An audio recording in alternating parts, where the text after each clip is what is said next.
While I've been working to reduce wildfires, the Biden regime has been busy setting fires on the southern border. I joined on to Congressman Matt Rosendale's letter calling out Secretary Mayorkas for scrapping ICE and DHS while our country is being overrun by criminal aliens. Mayorkas turned the whole country into a sanctuary city by prohibiting ICE from enforcing the rule of law at woke colleges, welfare offices, playgrounds, and Antifa riots. When it comes to her job as an elected official, Lauren Boebert finds no conspiracy too nonsensical or issue too small for her to go out of her way to do something about. Right here you can see she wrote a letter to the Supreme Court about a gun rights issue. I also joined with my colleagues in filing an amicus brief defending the Second Amendment to the Supreme Court, which is reviewing a case challenging New York's restrictive gun laws.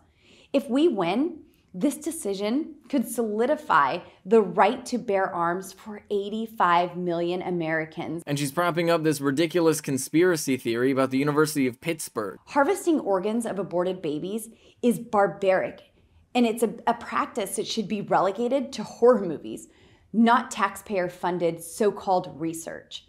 And she's going out of her way to make big deals about these, sending letters everywhere, screaming at the top of her lungs about just complete utter nonsense. Anything that's even slightly an issue to anyone in her base is treated as though it's some sort of national emergency. She literally went out of her way to write a letter to the Attorney General to cry about the fact that he had mentioned that school boards across the country are reportedly experiencing a huge rate of harassment and literal death threats on the internet from random people who are terrified about critical race theory. I sent a letter to Attorney General Garland demanding to know what data he was using to assert that school boards were seeing an increase in violent threats.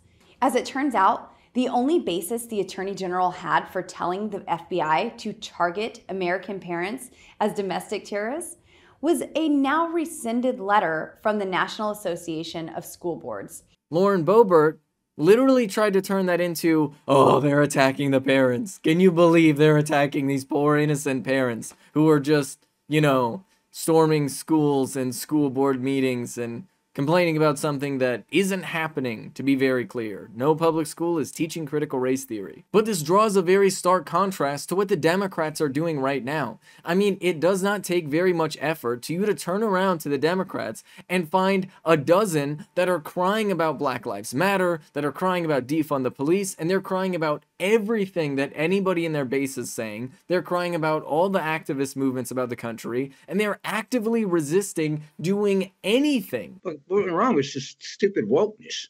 All right, don't just look at Virginia and New Jersey. Look at Long Island. Look at Buffalo. Look at Minneapolis. Even look at Seattle, Washington.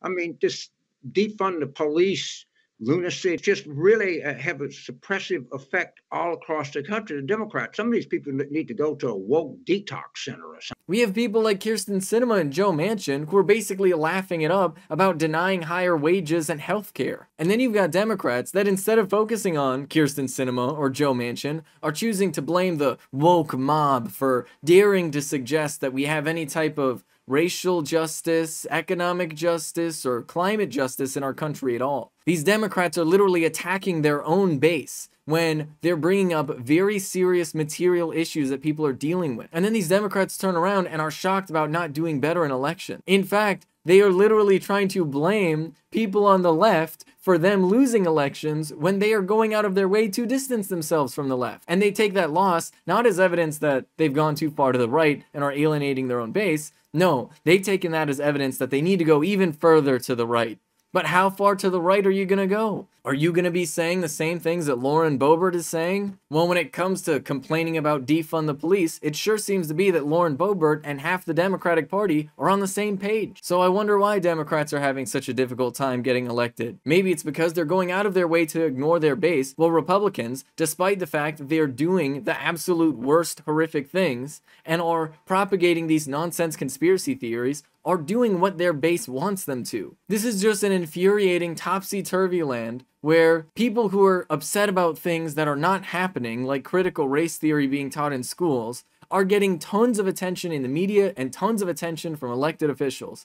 But people who talk about the very serious problem of, for example, police officers killing Black Americans left and right, then somehow you get utter silence from elected officials and an inability to pass even the most basic legislation. When voting rights are being stripped away from countless people across the country, Democrats are choosing to sit on their hands, all while Republicans are out there stoking racist violence. So let this be a lesson to all the centrist Democrats out there. You're losing because of your own inaction. And these people, these Lauren Boeberts of the world, unfortunately are winning. And it is once again because of your inaction, corporate Democrats. This is Ben Carollo with Rebel Headquarters. You can catch my show Galaxy Brain on the Young Turks Twitch channel every Friday at 4 p.m. Eastern Time. You can follow me on Twitter if you want to stay up to date with my content.